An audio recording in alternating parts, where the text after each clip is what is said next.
Hello friends, स्वागत है आपका एक नई वीडियो में। तो आज ये सेशन काफ़ी इन्फॉर्मेटिव होने वाला है आप लोगों के लिए। आज हम लोग डिस्कस करेंगे कि क्या एक्सटेंशंस आई हैं वीज़ा के रिगार्डिंग, आप लोग कैसे मतलब अभी जैसे वॉक थ्रू क्लासेस चल रही हैं तो उसके क्या रिगार्डिंग मतलब क्या इन्फॉर्मेशन है कॉलेजेस से। आईआरसीसी ने मतलब क्या फ़ीस रखी हुई है फॉर बायोमेट्रिक एंड मेडिकल। बहुत लोगों को वीज़ा अप्लाई करने के टाइम पे फ़ीस के रिगार्डिंग इशूज़ आ रहे थे, हमें काफ़ी कमेंट्स आए हैं और एक दो मेल भी आई है इस रिगार्डिंग। तो आज हम सारे डाउट्स कवर करेंगे।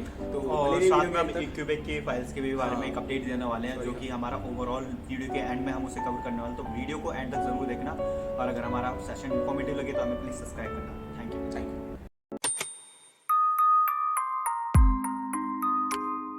मैं देख रहा हूँ कि कॉलेजेस लोग आजकल ऑनलाइन ही अटेंड कर रहे हैं, तो इस रिगार्डिंग लोगों को वीज़ा भी तब तक मतलब फाइल हो रहा है, साथ साथ में लोग वीज़ा फाइल कर रहे हैं, साथ साथ में लोग अपने जो है ऑनलाइन क्लासेस ले रहे हैं। तो कब वॉक इन शुरू होगा और क्या एक्सटेंशन मिली है जिससे स्टूडेंट्स को फिर राहत मिली है कि अब आप वीज़ा तब तक सबमिट कर सकते हो, आप ऑनलाइन क्लासेस तक अटेंड कर सकते हो। क्योंकि पहले लोग बहुत ज़्यादा नर्वस हो रहे थे, लोग घबरा रहे थे कि कहीं मेरी सीट ना कैंसिल हो जाए, कॉलेज चीज़ों से रिफ्यूज़ल आ गया, अगर वीज़ा में मुझे टाइम लग गया तो डेट एक्सटेंशन की निकल जाएगी। तो सबसे इम्पोर्टेंट चीज़ जो है ना कुशांक, पहली वो ये है कि आईआरसीसी की तरफ से जो मेजर जो अपडेट आए हैं वो ऐसा भी है कि हमारे जो फ्लाइट एक्सटेंड हो गई है, या फिर मतलब कि स्टूडेंट जो है वो अप्लाई कर सकते हैं या वीज़ा अपना शो कर सकते हैं। तो उसमें पहले जो प्रीवियस जो हमारा एक डेडलाइन थी वो थी 31 दिसंबर वीज़ा शो करने की कॉलेज को। और कॉलेज अगर तब तक आप नहीं दिखाते हो तो कॉलेज रेफर कर देगा आपको नेक्स्ट इनटेक के लिए। तो अब क्या है, आईआरसीसी ने कहा है कि आप 31 दिसंबर तक तो पहले आप ऑनलाइन क्लास ले सकते थे, लेकिन अब वो जो एक्सटेंड कर दी हुई है 21 अगस्त 2022। इट मीन्स कि आप अपनी होम कंट्री से ही ऑनलाइन क्लासेस कैरी कर सकते हो, जिसकी वजह से आपके पोस्ट ग्रेजुएट वर्क परमिट जो है ना उस पर कोई इम्पैक्ट नहीं पड़ेगा।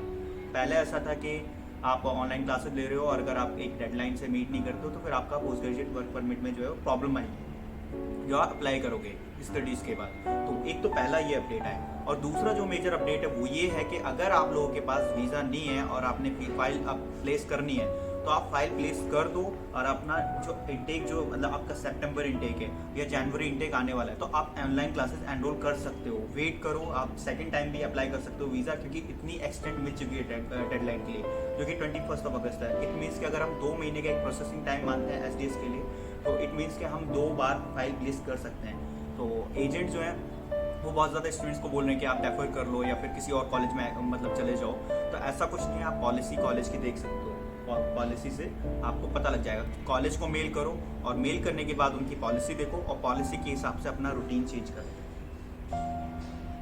तो जैसे जो एक्सटेंशन की डेट्स है वो शायद पहले 31 दिसंबर बताई जाती थी। 31 दिसंबर के बाद जो है आप लोगों को अपना वीज़ा सबमिट करना ही पड़ेगा, बट अब शायद डेट एक्सटेंड हो गई 21 अगस्त 2022 हो गई है। तो इसमें लोग दोबारा भी अप्लाई कर सकते हैं जिनका रिजेक्शन आ रहा है। जिनका रिजेक्शन आ रहा है, सबसे मेजर चीज़ यही है कि आपका रिजेक्शन आ जा रहा है ना दोबारा से, आप कॉलेज ऐसा नहीं है कि कॉलेज को आप दिखाओगे और कॉलेज बोलेगा कि आप डेफर ले लो या फिर हमारी तरफ से रिफंड इनिशिएट करा दो अपने लिए। तो ऐसा नहीं है, अब आपके पास टाइम है। बहुत से स्टूडेंट ऐसे थे कि अपनी सितंबर से क्लासेस शुरू कर चुके थे और उनके नवंबर में वीज़ा का रिस्पांस आया कि आप नहीं कर सकते हो, मतलब स्टडी नहीं कर सकते हो कनाडा में। तो उसकी वजह से कॉलेजेस क्या करते हैं कि आप रिफंड ले लो, हमारे पास डेट एक्सटेंड नहीं है, एक्सटेंशन नहीं दिया हुआ है अभी आईआरसीसी में, लेकिन अब ये एक्सटेंशन आ चुका है। और एक चीज़ और थी कि आईआरसीसी ने बोला था कि आप मतलब जो भी स्टूडेंट्स हैं वो फ्लाइट से जब आते हैं कनाडा के अंदर तो वो आएंगे, पहले था वो 1 महीने पहले आ सकते हैं, बट उन्होंने क्या कर दिया, उसको 3 हफ्ते कर दिया। इट मीन्स कि वो 15 to 20 डेज पहले ही आए, उसके आगे ना आए, उससे पहले ना आए, और फिर उससे ज़्यादा टाइम के लिए ना आए। तो लेकिन अब स्टूडेंट्स के लिए उन्होंने ये ट्वीट किया था अपने कनाडा इन इंडिया के अपने ट्विटर हैंडल पे, बट उसको क्या करा, स्टूडेंट्स के कुछ यूनियन है, वही स्टूडेंट ग्रुप हैं या फिर हमारे भी कुछ ग्रुप हैं, उन्होंने ट्वीट करके आईआरसीसी के ऊपर प्रेशर बना के उस ट्वीट को डिलीट करवाया। तो वो डिलीट हो चुका है और हमारे पास एक मतलब कि पूरी डेडलाइन है कि हम 1 महीने पहले जा सकते हैं वहाँ पर। तो ये हर कॉलेज का अलग डेट है कि आप 1 महीने पहले जा सकते हो या फिर सब? नहीं, आईआरसीसी की तरफ से ऑफिशियली अनाउंस करी जाती है, तो इट मीन्स कि वो पूरा का पूरा फॉलो अप जो है वो डीएलआई इंस्टीट्यूट करेगी। वो डेट तो 21 अगस्त के बाद ही आएगी, तब तक तो सबको ऑनलाइन ही करना पड़ेगा, क्योंकि जब एक्सटेंशन मिल गया है तो फिर ऑनलाइन क्लासेस ही चलेंगी, अभी ऑफलाइन। ये हो गया कि अगर आपका वीज़ा आ गया तो आप कनाडा जाते हो, तो बहुत से लोग होते हैं कि 2 महीने पहले चले जाते हैं, लेकिन नहीं, 1 महीने पहले ही जाना पड़ेगा। 1 महीने तक का सिर्फ गैप रखना है, वो इस चीज़ के ऊपर है ये अपडेट। और जो मेजर अपडेट्स आए हैं वो क्यूबेक के लिए हैं। वो जो हम कवर करने वाले हैं क्यूबेक के, हमने वीडियो की स्टार्टिंग में बताया था कि क्यूबेक के स्टूडेंट्स के जो रिजल्ट हैं 2020 के प्लेस हुए हैं और अभी तक उनका रिस्पांस नहीं आया, और रिस्पांस आया भी है तो 1 साल बाद तो वो रिजेक्शन में आए। तो पहले जिन लोगों के रिजेक्शन आ रहे थे उनको प्रॉब्लम हो गई कि हमने 1 साल क्लासेस ज्वाइन कर ली और फिर उसके बाद रिजेक्शन आया और अब तो हमें कॉलेज से रिफंड इनिशिएट कराना होगा। बट अब जो IRCC ने जो एक्सटेंशन दिया है उसका मतलब कि आप दोबारा से क्यूबेक वाले स्टूडेंट्स जो है वो फिर से फाइल प्लेस कर सकते हैं एप्लीकेशन वीज़ा के लिए, और आप मतलब एलिजिबल हो अपनी पोस्ट ग्रेजुएट वर्क परमिट के लिए अकॉर्डिंग टू IRCC अपडेट्स। तो ये एक इम्पॉर्टेंट चीज़ है। और अब ये जो स्टूडेंट जो बोल रहे हैं कि हमारा जो क्यूबेक का रिजल्ट नहीं आया, तो गाइस उसके लिए कोई भी एक ऑफिशियल अपडेट IRCC ने अनाउंस नहीं करा है, लेकिन क्यूबेक की जो फेडरल गवर्नमेंट है उसने अपडेट डाला है कि हमने गवर्नमेंट और IRCC को बोला है इस चीज़ के लिए कि स्टूडेंट्स को जल्दी से जल्दी वीज़ा प्रोवाइड कराया जाए, क्योंकि उससे उस प्रोविंस की जो क्यूबेक एक मॉन्ट्रियल एक मतलब कि एक प्रोविंस है उसकी इमेज बहुत ज़्यादा इम्पैक्ट हो गई है। स्टूडेंट अब जाना नहीं चाहते उधर, और जाते भी क्यों हैं, इम्पैक्ट ही ले रहे हैं उसका, जाते भी क्यों हैं स्टूडेंट जो मतलब कि क्यूबेक क्यों जाते हैं, वो जाते हैं पता है किस लिए, एजेंट्स बोलते हैं, वरना तो उससे अच्छा ऑप्शन तो टोरंटो है या ओंटारियो है या ब्रिटिश कोलंबिया है, वैंकूवर है, इनमें भी बहुत अच्छे ऑप्शन हैं। लेकिन इंडिया में जो एजेंट्स हैं ना उन्होंने उसको बहुत ज़्यादा मतलब कि हाइप बना रखा है कि क्यूबेक। काफ़ी ज़्यादा कमेंट जैसे मैं पढ़ रहा था, मेल भी चेक कर रहा था, तो लोगों ने बोला है कि बायोमेट्रिक की फीस $300 है, which is almost equal to approximately which is equals to biometric $85 होता है, और वो 3-4 गुना ज़्यादा कर दिया उन्होंने। $300। तो मैं ये सजेशन देना चाहूँगा कि अगर आप किसी प्राइवेट एजेंट से कर रहे हो, वैसे अगर आप IDP वगैरह से करोगे तो आपको $85 बताई जाएगी, बट आप ये जो $300 दे रहे हो आप इन INR approximately 20,000 more than 20,000 okay.